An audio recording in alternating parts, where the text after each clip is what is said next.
So as part of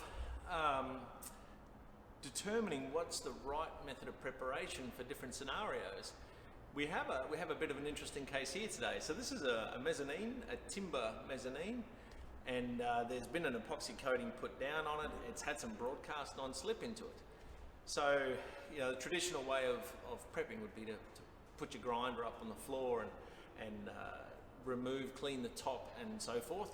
But there are other tools available on the market, and that's what I wanted to understand more of. So I've got myself this Diamabrush tool, and this is actually called a concrete prep tool. And I've put the 100 grit blades on it. So I'm not looking to remove it, I'm looking to clean it up. And one of the interesting points that came across during my discussions with the technicians, the salespeople on the product, was that it would be able to prep over a sprinkled, like a slightly broadcast non-slip floor. And that's what we're going to put to the test. So you can see behind me, we've got some clean sections, and then we've got some pretty grotty sections. So I'm really looking forward to seeing how this tool goes on a standard polyvac, like a swing machine. And I'll update you a bit later to show you how it's all gone.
So I've been doing this preparation with a Diamabrush tool of the mezzanine floor here, and I just wanted to record a few points while they're fresh in my head. I've just finished a section of it there. So the first thing that became really obvious to me when I'm using the tool is I don't really know how I would have prepped this particular floor any other way, because I couldn't have put sandpaper on there. There was non-slip particles, aluminium oxide non-slip particles in there already. So it would have torn the sandpaper to shreds.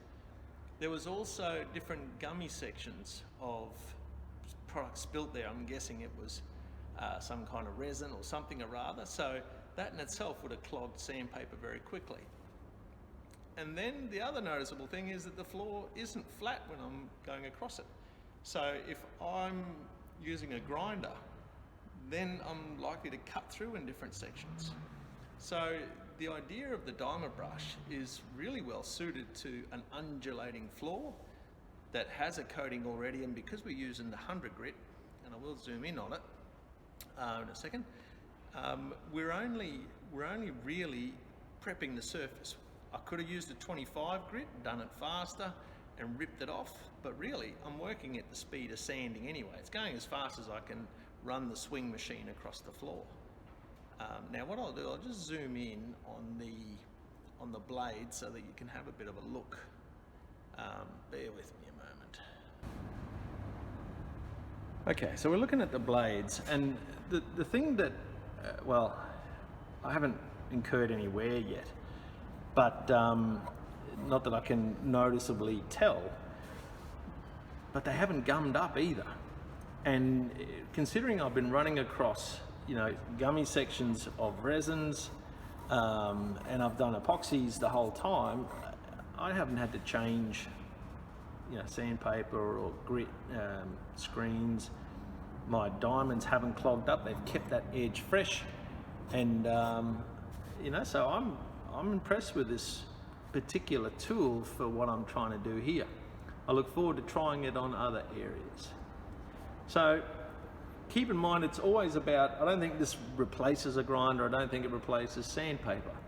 But if we're going to make resin flooring mainstream, we have to be knowledgeable about what prep gear is best suited for what we're trying to do. And just scanning across the floor, I think you can get a fair idea of how it's behaved. Again, I'm working at the speed of the swing machine, so it's not any slower than sanding, and yet the finish itself, now I think that's really nice. That's good, and that's on top of a non-slip. You can see all the non-slip particles in there, so it's prepped in amongst all of that, and I like the look of it. All right, more on it later. Keep smiling.